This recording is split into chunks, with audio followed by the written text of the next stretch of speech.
केंद्रीय मंत्रिमंडल ने लिए अहम फैसले। इस साल 60 लाख टन चीनी निर्यात का फैसला। किसानों को दी जाएगी सब्सिडी और सब्सिडी का पैसा सीधे किसानों के खाते में जाएगा। पूर्वोत्तर राज्यों में बिजली व्यवस्था सुधारने के लिए संशोधित बजट को मंजूरी।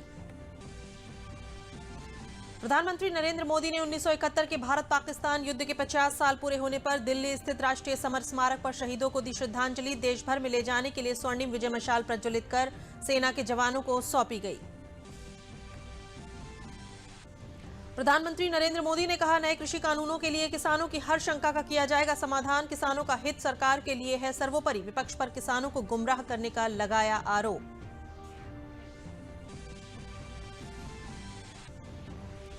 और प्रदेश में केंद्र सरकार की गाइडलाइन के अनुसार कोविड-19 के टीकाकरण के पहले चरण की तैयारी हुई पूरी। पहले चरण में हेल्थ केयर वर्करों और फ्रंटलाइन वर्करों समेत 4 करोड़ 85 लाख लोगों को लगाया जाएगा टीका।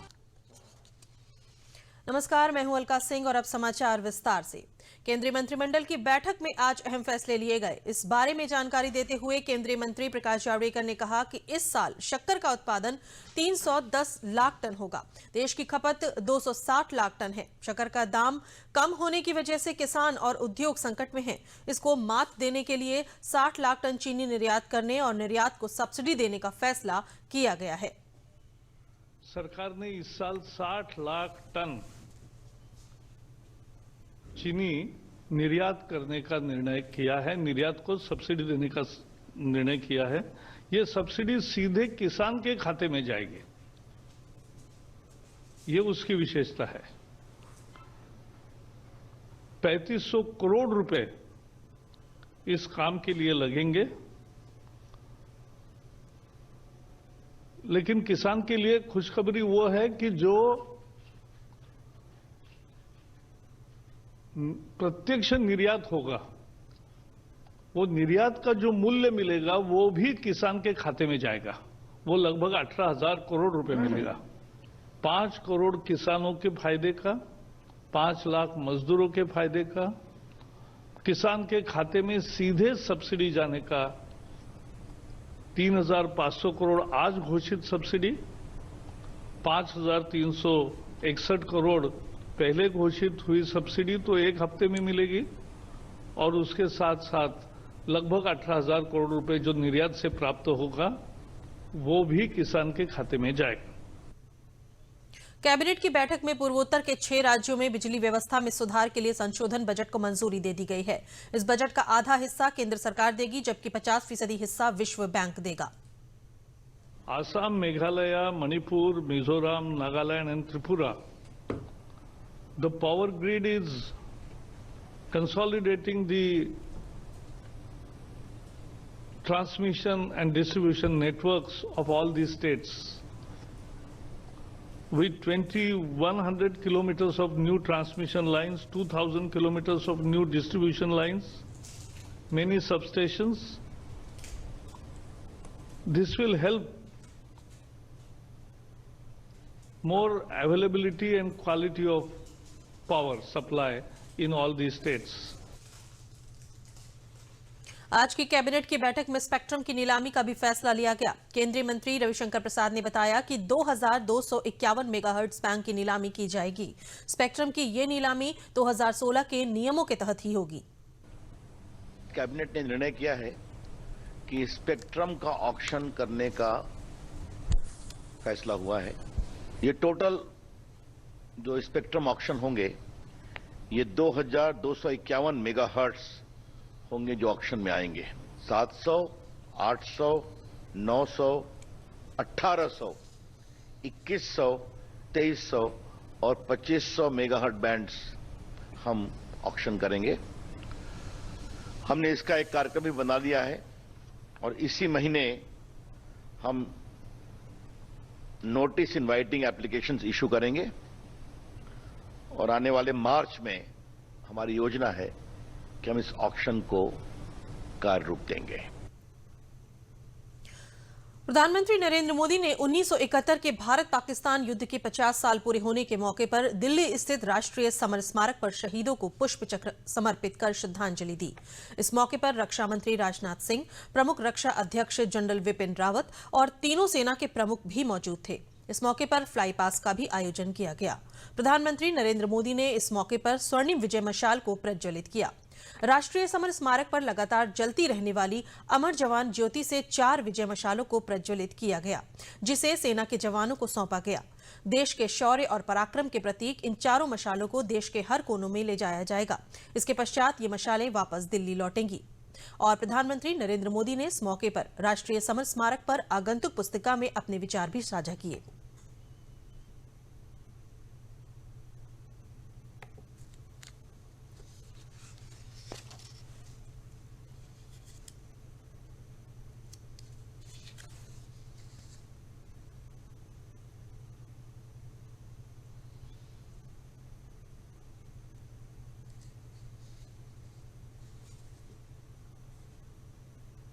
भारतीय सेना द्वारा दिसंबर 1971 में पाकिस्तान पर निर्णायक विजय प्राप्त करने में सेना के महत्वपूर्ण अंग राजपूत सेना की अहम भूमिका रही थी।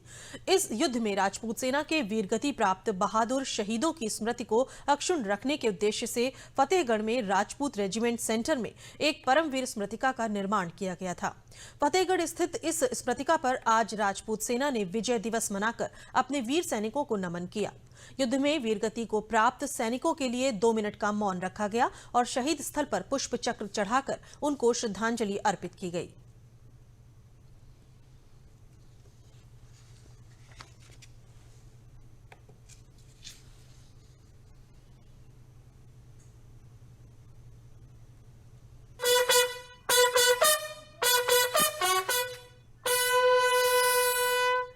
आज 50वां विजय दिवस है।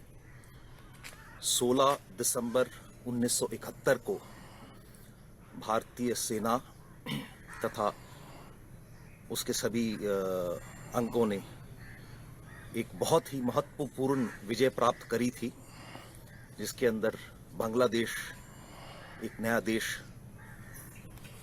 का निर्माण हुआ। तकरीबन 92,000 पाकिस्तानी सैनिक बंधक बनाए गए। ये अगर देखा जाए तो एक ऐतिहासिक घटना है और पिछले द्वितीय विश्व युद्ध के बाद किसी भी देश की सेनाओं ने ऐसी विजय नहीं प्राप्त करी। तो आज के दिन हम अपने शहीदों को, जिन्होंने अपनी जान की कुर्बानी दे के ये एक ऐतिहासिक और स्वर्ण अक्षरों में लिखा हुआ दिन है, उनको श्रद्धांजलि देते हैं। देश के गौरव का प्रतीक विजय दिवस आज वीर शहीदों को श्रद्धांजलि देकर सैनिक कल्याण बोर्ड कैसरबाग में मनाया गया। आज के दिन 1971 में पाकिस्तान के खिलाफ भारत ने दुनिया को अपनी ताकत दिखाते हुए जीत दर्ज की थी। पाकिस्तानी सेना के 93,000 सैनिकों ने भारतीय सेना के शौर्य के आगे समर्पण कर दिया था। पूरे देश के लिए यह दिन गौरव का प्रतीक है, लेकिन सेना के जवानों के लिए यह दिन उत्साह उमंग के साथ और अपने सैनिकों की वीरता को सलाम करने का दिन है। आज रिटायर्ड ब्रिगेडियर रवि ने वीर सैनिकों को श्रद्धांजलि अर्पित करते हुए कहा कि आज उनकी वीरता को देश नमन कर रहा है। रिटायर्ड कर्नल ज्ञान प्रकाश ने कहा कि उन वीरों पर देश को नाज है, जिन्होंने अपनी सीमाओं को सुरक्षित रखा और देश को गौरव बढ़ाया। विजय दिवस इसलिए यादगार दिन है क्योंकि आज के दिन, जैसा कि हर युद्ध में भारतीय सेना ने अपने शौर्य और पराक्रम का परिचय दिया है, उसी प्रकार इस युद्ध भी एक ऐतिहासिक युद्ध था, जो कि पूरी दुनिया ने इसकी सराहना करी और सभी को मालूम है कि कितने प्रिजनर्स ऑफ वॉर उस समय सरेंडर किए थे। आज के दिन ये आवश्यक है कि सभी देशवासी, जितने भी हमारे 1971 की लड़ाई के वॉर हीरोज़ हैं, मार्टियर्स हैं, जिनकी वजह से ये लड़ाई हमने जीती है, उनको हम आज सल्यूट करें और उनको याद करें। 16 दिसंबर 1971 भारत की इतिहास में एक ऐसा स्वर्णिम पल है, दिन है, जिस दिन भारत की सेना ने बांग्लादेश पाकिस्तान से अलग करके एक स्थापित किया।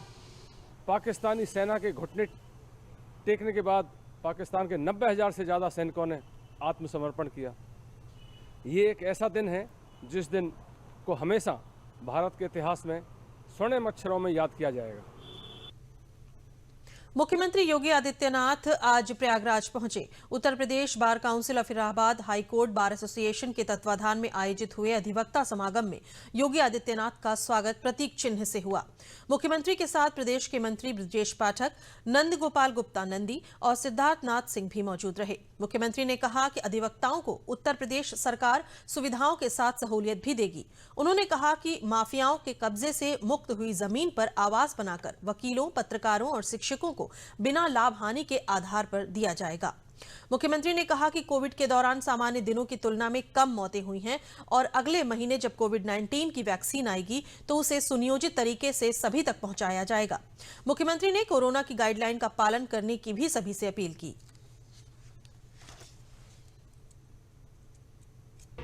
सरकारी जमीनों पर कब्जा करके रखा हुआ है, उनको मुक्त करा करके गरीबों के लिए आवास की योजना हमने बनाई। कितना अच्छा लगेगा, देश देखेगा, दुनिया देखेगा। देखिए पहले माफिया रहता था, आज गरीब रह रहा है।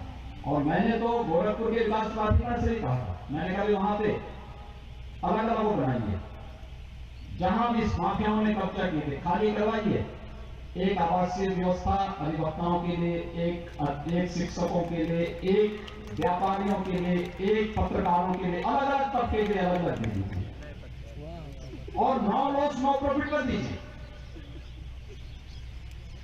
और मैं चाहूंगा प्रयागराज विकास प्राधिकरण जो ये मांग आई है, अलग अलग प्लॉट में लेकर के मल्टी स्टोरी बिल्डिंग बना करके दे, अच्छे आवासीय सुविधा दे, नो लॉस नो प्रॉफिट दे। समाचार अभी और भी हैं, पहले लेते हैं ये विराम।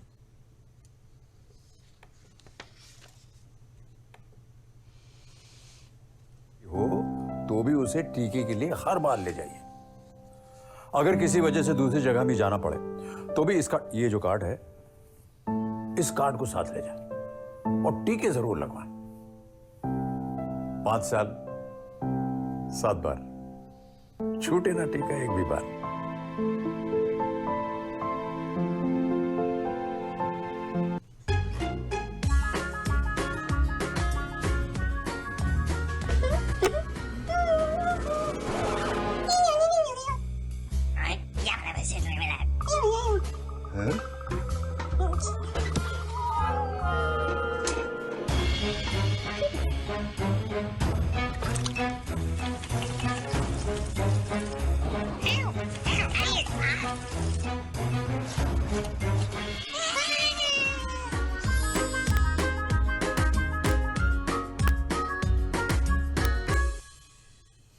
आज मार्क को टेलीग्राम भेज दोगे ना?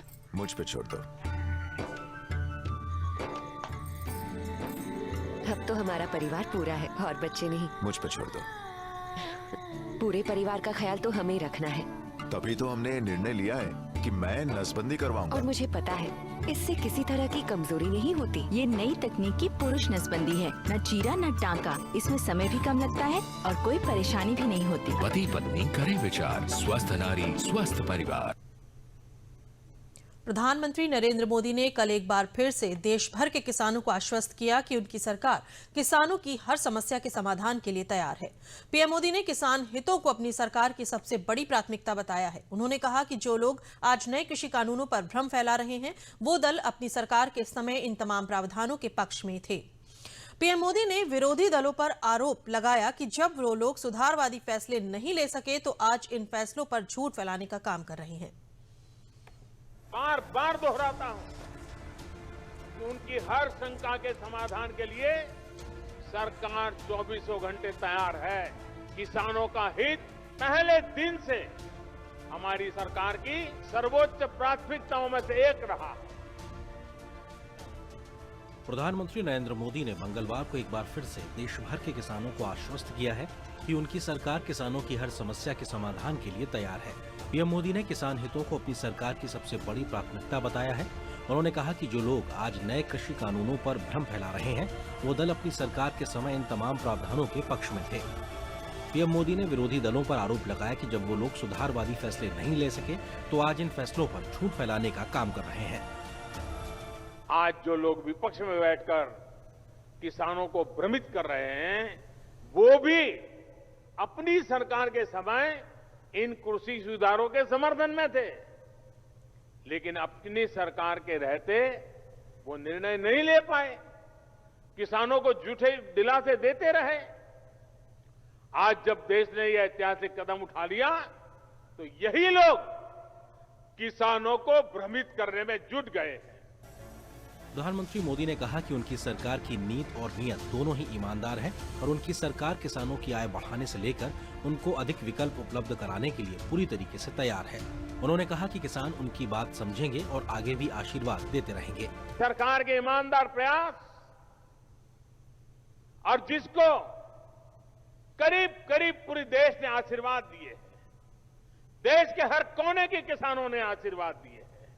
मुझे विश्वास है कि किसानों के आशीर्वाद की ये ताकत, देश भर के किसानों के आशीर्वाद की ताकत, जो भ्रम फैलाने वाले लोग हैं, जो राजनीति करने पर तुले हुए लोग हैं, जो किसानों के कंधे पर बंदूकें फोड़ रहे हैं,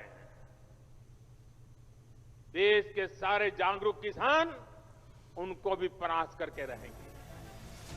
जहां एक ओर सरकार की ओर से लगातार किसान संगठनों से बातचीत के माध्यम से किसी भी समस्या का हल निकालने का प्रयास किया जा रहा है, तो वहीं दूसरी ओर कुछ किसान संगठन दिल्ली की सीमाओं पर विरोध प्रदर्शन कर रहे हैं। इस बीच मंगलवार को भी किसान संगठनों का कृषि मंत्री से मिलने का सिलसिला जारी रहा। भाजपा किसान मोर्चा के अध्यक्ष राजकुमार चाहर के साथ कई किसान संगठनों के नेताओं ने कृषि मंत्री नरेंद्र सिंह तोमर से मिलकर नए कृषि कानूनों का समर्थन किया और किसानों के बीच भ्रम फैलाए जाने की बात भी कही। कई जगह किसान कुछ भ्रम फैला रहे हैं और इसलिए इन लोगों के मन में भी भ्रम था। जब मैंने विषय को रखा तो उन्होंने कहा कि हम पूरी तरह बिलों का समर्थन यहाँ भी करते हैं और अब जिला स्थान तक जाएंगे और बिलों के बारे में किसानों को बताएंगे, किसी को गुमराह होने की जरूरत नहीं। जब हमें बुलाया सुनने के लिए, हमने बातें रखी अपनी, तो मंत्री जी का एकदम बहुत बढ़िया निर्णय रहा कि हम इन पर विचार करेंगे और आपकी बातों को आगे बढ़ाएंगे। सब जगह हम अपने जितने भी जिलों में हमारा आंदोलन चल रहा था, उत्तर प्रदेश के जिलों में, उत्तराखंड में, या तो उन जगह अभी हम रोकेंगे। तो हमने अपने संगठन की हम जिम्मेदारी ले रहे हैं। हमारा संगठन जो अच्छी चीजें हैं बिल में उनका प्रचार प्रसार भी करेगा, सरकार के समर्थन में करेगा। इससे पहले भी सोमवार को देश के कई राज्यों के 18 किसान संगठनों के नेताओं ने कृषि मंत्री से मुलाकात की थी, तो रविवार को उत्तराखंड के किसानों ने कृषि मंत्री से मुलाकात की थी। सभी ने नए प्रावधानों का समर्थन किया था और नए कानूनों को किसान के हित में बताया था। इस बीच सरकार की ओर से भी तमाम मंत्रियों ने भी एक बार फिर से विपक्षी दलों पर निशाना साधा और बिना आधार के किसानों के नाम पर विरोध करने की बात कही है।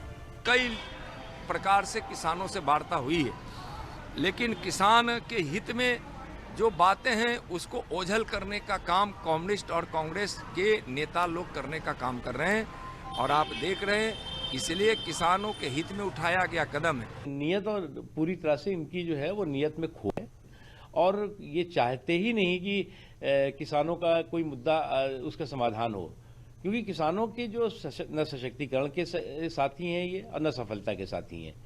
जब इनके ऊपर बहस करने का समय था पार्लियामेंट के अंदर, तब तो श्रीमती सोनिया गांधी जी भी और राहुल गांधी जी भी वो अमेरिका चले गए, लेकिन जैसे ही कानून पास हुए अगले दिन आ गए और पंजाब में जाके राहुल जी ट्रैक्टर के ऊपर बैठ गए, किसानों को भड़काना शुरू किया।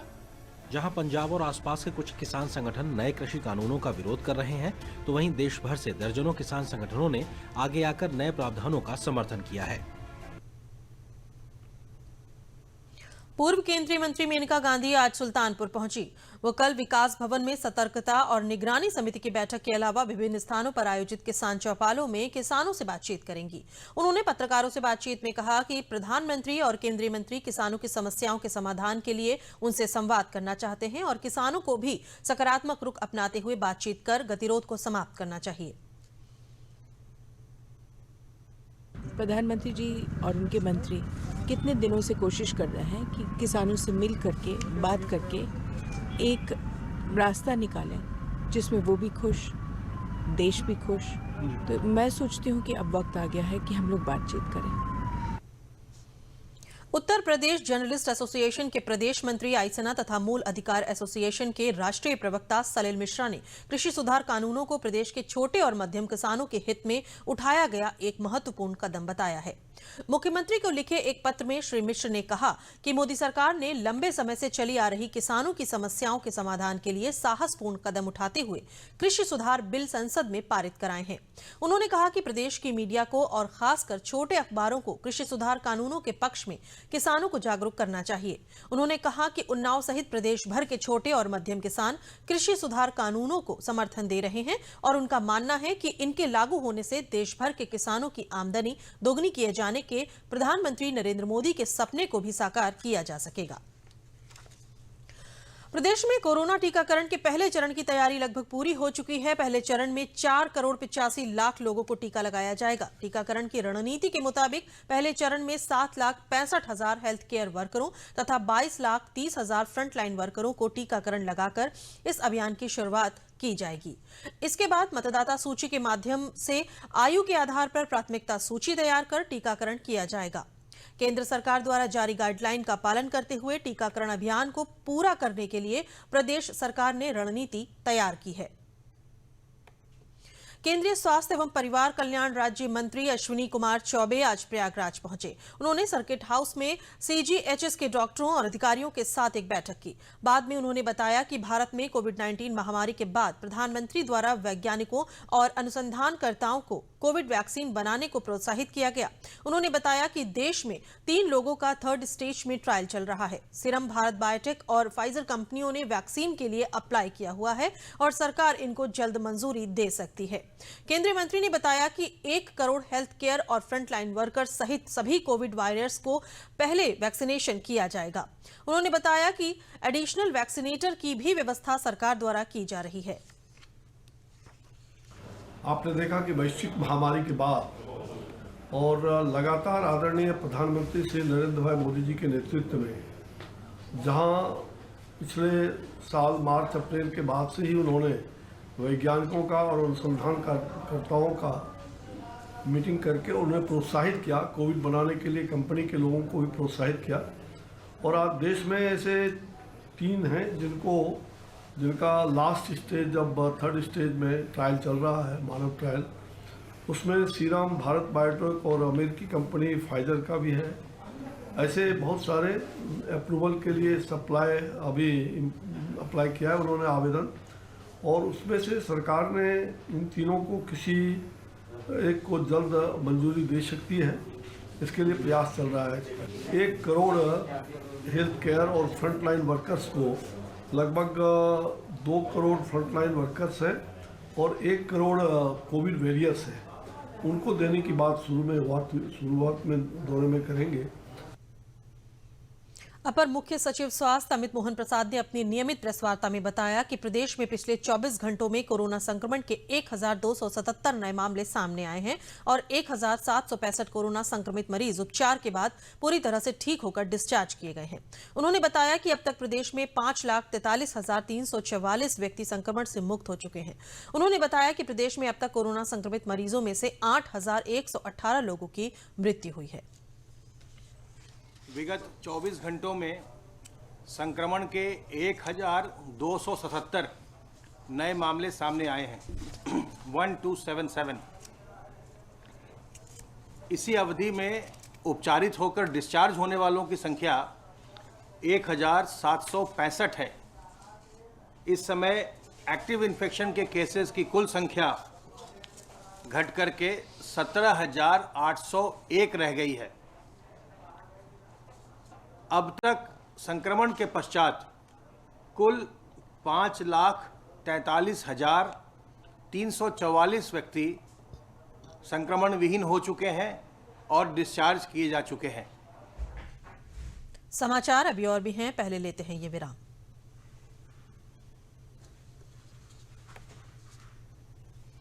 क्या बात है, बहुत ठीक लग रहा है। 3 महीने में पैसे डबल, वाह, फास्ट और हाई रिटर्न्स भी। क्या स्कीम है? कल तो नहीं थी यहाँ, और कल होगा भी नहीं। तूने कभी 5 ओवर में डबल सेंचुरी मारी है? ऐसे स्कीम के बहकावे में आके हम धोखा खा सकते हैं। और आरबीआई कहता है अपना पैसा सुरक्षित रखो और समझदारी से निवेश करो। अगर ज्यादा रिटर्न के पीछे भागोगे तो रिस्क भी उतना ही उठाओगे, और फास्ट रिटर्न से बच के, और फास्ट बॉलिंग से भी। आरबीआई कहता है जानकार बनिए, सतर्क रहिए। केंद्रीय सूचना एवं प्रसारण मंत्री प्रकाश जावड़ेकर ने भारतीय उद्योग परिसंघ के बिग पिक्चर समिट को संबोधित किया। उन्होंने कहा कि कोरोना महामारी के इस दौर में यद्यपि कई तरह के प्रतिबंध लगाए गए हैं, लेकिन वीडियो कॉन्फ्रेंसिंग और दृश्य तथा श्रव्य माध्यमों से बड़ी संख्या में देश के लोगों तक संचार संभव हो सका है।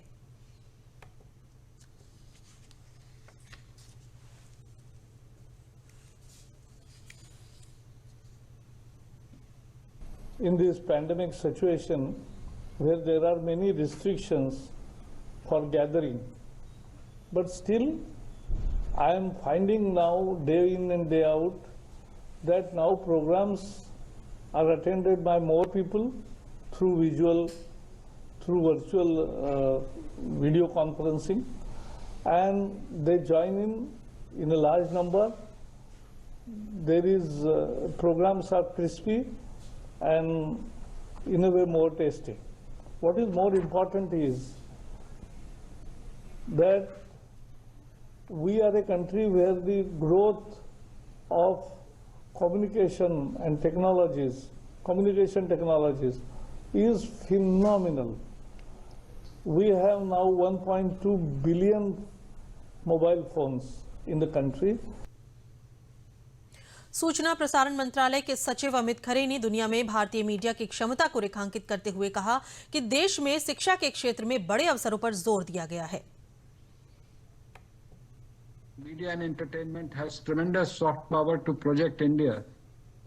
In the 75th year of independence, starting from say 2022, if we can use our platform of CII to project India's soft power through media and entertainment, about education technologies, about gaming, that would be another sector which is a growing sector, and all of us can work together. Prasar Bharati के मुख्य कार्यकारी अधिकारी शशि शेखर वेम्पति ने कार्यक्रम को संबोधित करते हुए कोविड-19 महामारी के दौरान शिक्षा के क्षेत्र में दूरदर्शन और ऑल इंडिया रेडियो की भूमिका की सराहना की। I'm going to highlight a different aspect of the TRPs, and this were the ratings that Doordarshan achieved through the airing of Ramayana and Mahabharata during the lockdown weeks, which a national record, but also went on to underline that there is still an audience for wholesome family content, and the public channels continue to be the channels that bring families together. The period also saw a very interesting aspect of what is unique about public broadcasting in India.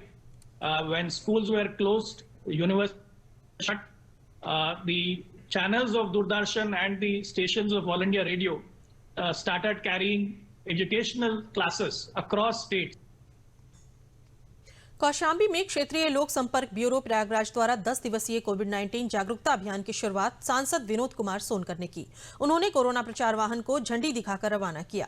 सांसद ने कहा कि प्रचार के द्वारा ग्रामीण तथा शहरी जनता को कोरोना से बचने के लिए दी जाने वाली जानकारी से काफी लाभ होगा।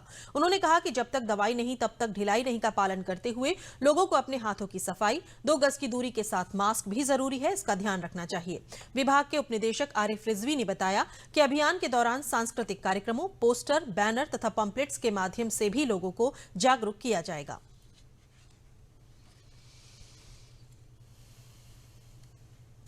ये क्षेत्रीय लोक संपर्क जो ब्यूरो है हमारा प्रयागराज का, वो कौशाम्बी में आज यानी कि 16 से 25 दिसंबर के बीच में कोविड-19 जन जागरूकता अभियान चला रहा है। इसका उद्घाटन यहाँ पर अपने आवास पर माननीय सांसद महोदय श्री विनोद सोनकर जी ने हरी झंडी दिखाकर किया है।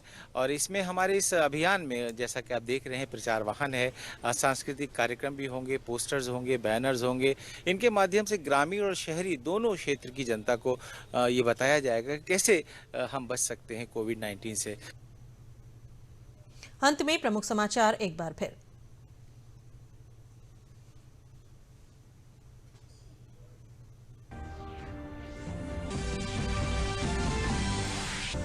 केंद्रीय मंत्रिमंडल के लिए अहम लिए गए फैसले। साल 60 लाख टन की चीनी निर्यात करने का फैसला। किसानों को दी जाएगी सब्सिडी और सब्सिडी का पैसा सीधे किसानों के खाते में जाएगा। पूर्वोत्तर राज्यों में बिजली व्यवस्था सुधारने के लिए संशोधित बजट को मंजूरी। प्रधानमंत्री नरेंद्र मोदी ने 1971 के भारत पाकिस्तान युद्ध के 50 साल पूरे होने पर दिल्ली स्थित राष्ट्रीय समर स्मारक पर शहीदों को दी श्रद्धांजलि। देश भर में ले जाने के लिए स्वर्णिम विजय मशाल प्रज्वलित कर सेना के जवानों को भी सौंपी गई। प्रधानमंत्री नरेंद्र मोदी ने कहा, नए कृषि कानूनों को लेकर किसानों की हर शंका का किया जाएगा समाधान। किसानों का हित सरकार के लिए है सर्वोपरि। विपक्ष पर किसानों को गुमराह करने का लगाया आरोप।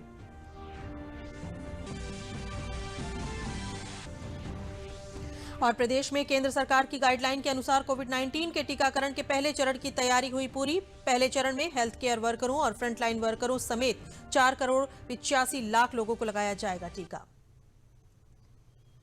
इसी के साथ समाचार समाप्त हुए। नमस्कार।